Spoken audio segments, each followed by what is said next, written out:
Penonton, tahu nggak kalau orang dulu itu pemain game cuma pakai imajinasi? Imagination. Nih, Magnavox Odyssey, konsol pertama di dunia yang grafisnya nggak ada. Cuma titik-titik doang di layar TV. Sisanya biarkanlah otakmu yang bekerja dengan imajinasinya.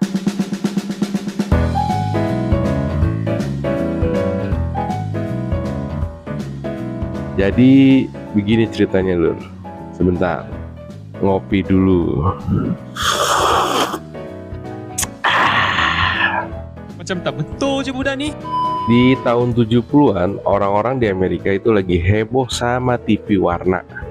Tapi ya isinya cuma berita sama iklan. Pokoknya ngebosenin banget. Anak-anak kalau main ya paling lari-larian, petak umpet, naik sepeda, ataupun main kelereng. Belum ada game digital. Kalau ngomongin teknologi komputer, emang udah ada, tapi dipakai buat hal-hal yang serius, kayak untuk militer, bisnis, sama orang-orang pinter doang. Jadi intinya peralatan elektronik yang pada waktu tahun 70-an itu belum kepikiran untuk digunakan sebagai sarana hiburan. Sampai akhirnya muncul satu bapak-bapak jenius, namanya itu Ralph Baer. Dia mikir kalau TV cuma buat nonton kok kayaknya sayang ya. Gimana kalau TV bisa juga dipakai buat main? Dan dari ide iseng itu lahirlah benda aneh yang disebut Magnavox Odyssey. Bentuknya mungkin sederhana, tapi percaya deh, ini itu cikal bakal dari industri gaming. Bayangin kalau si Bapak Ralph Baer ini nggak iseng. Mungkin nggak ada tuh namanya Nintendo, PlayStation, ataupun Xbox. Nah Lur, kalau tadi kita udah kenalan sama Magnavox Odyssey, sekarang kita bongkar siapa sih si Ralph Baer ini. Kenalin nih Lur, Ralph H. Baer, insinyur jenius asal Jerman yang keluarganya itu hijrah ke Amerika gara-gara Perang Dunia Kedua. Di tahun 1966, doi itu lagi bengong di depan TV. Terus kepikiran, kenapa TV cuma bisa buat nonton doang ya? Kenapa nggak bisa dipakai buat main juga? Gokil kan? Saat orang lain lagi sibuk ngatur antena biar nggak ada semut di TV, si Ralph malah kepikiran untuk ngehack TV jadi mesin hiburan. Visioner banget. Bisa dibilang Ralph Baer ini itu kayak Elon Musk yang menciptakan TV tabung. Pada awalnya idenya dia tuh dicibir. Bosnya bilang, siapa yang mau main kotak-kotakan ini di TV? Tapi untungnya Ralph ngeyel. Sambil sembunyi-sembunyi, dia bikin tuh prototipenya yang dia sebut brown box. Sebuah kotak kayu dengan kabel yang cukup ruwet dan knop-knop aneh. Tapi percaya deh, ini adalah nenek moyang dari semua konsol yang lu mainin saat ini.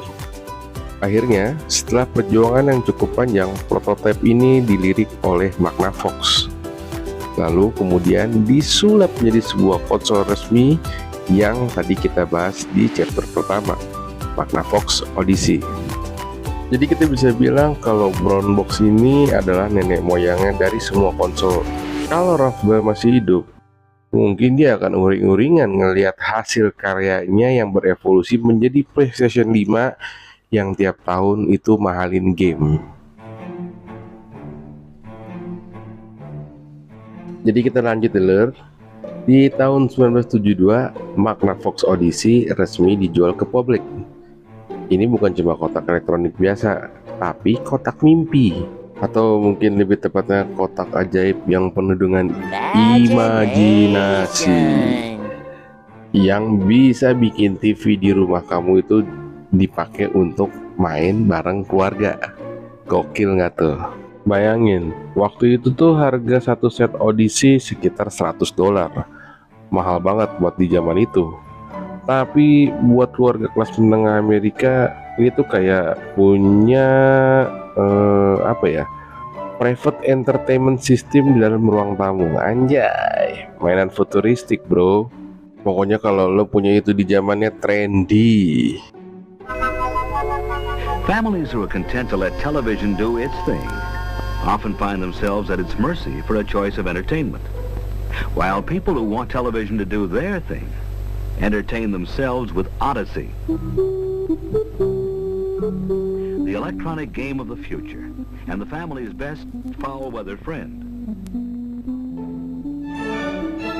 Tapi di balik hype-nya Magnavox ada satu masalahnya. Gamenya. Ya ampun lur, sederhana banget. Cuma kotak putih nabrak kotak putih lainnya, yang bahkan mungkin gak ada suaranya. Tapi ya itu dia. Zaman dulu orang tuh gampang banget kagum. Nggak ada tuh rengekan soal grafisnya yang gak realistis ataupun frame rate-nya yang jeblok. Sing penting prinsipnya mereka semua kehibur. Itu aja. Nah, pada awalnya itu lucu karena banyak orang yang mengira Odyssey itu cuma bisa dipakai di TV merek Magnavox. Padahal sih enggak. Tapi karena marketingnya gagal total, alhasil banyak yang nggak beli gara-gara salah paham. Ya kan dia nggak mau kan, cuma gara-gara mau main game dia harus beli TV lagi. Padahal nggak harus. Jadi kasihan banget dah, padahal itu kan produk revolusioner ya. Dengan penjualannya yang cuma sekitar 350.000 unit, emang sih nggak terlalu buruk. Tapi juga nggak bisa bikin si Ralph itu kaya raya. Tapi efeknya gede banget kok lur. Karena setelah Odyssey, banyak perusahaan itu mulai ngiler untuk bikin konsol versi mereka sendiri. Dan dari situlah lahir seperti Atari, Pong, Nintendo, dan sebagainya. Dan boom, pada akhirnya industri game resmi lahir. Jadi bisa kita bilang kalau Magnavox Odyssey itu bukan game atau konsol paling seru buat dimainin untuk saat ini. Tapi karena dia, industri dunia game eksis. Kayak kakek tua yang jalannya udah goyang. Tapi tanpa dia, kita nggak bakal punya experience ngerasain game segila sekarang. Coba bayangin lur, dari kotak kayu dan garis putih di TV, sekarang kita punya dunia open world, ray tracing, dan NPC yang bisa ngomong lebih sopan dari call center. Tapi ya semua berawal dari TV dan bapak-bapak iseng yang malas nonton berita.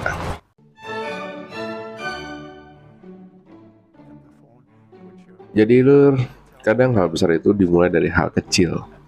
Kayak si Bapak Ralph Baer ini, seorang bapak-bapak yang cuma pengen TV-nya cuma nggak jadi sebuah pajangan di ruang tamu. Dan malah ngebuka jalan buat miliaran orang di seluruh dunia buat main game. Magnavox Odyssey memang jauh dari kata sempurna. Gak ada suara, grafisnya ala kadarnya, kontrolernya pun masih kaku. Tapi tanpa dia nggak bakal ada tuh namanya Nintendo, nggak bakal ada tuh namanya PlayStation ataupun Xbox. Dan yang pasti nggak bakal ada kita tuh, para gamer yang rela bergadang demi ngejar rank. Karena dulu main game itu cuma buat iseng-iseng doang. Sekarang, jangan salah, bisa jadi karir, bisa buat ngidupin warga lo.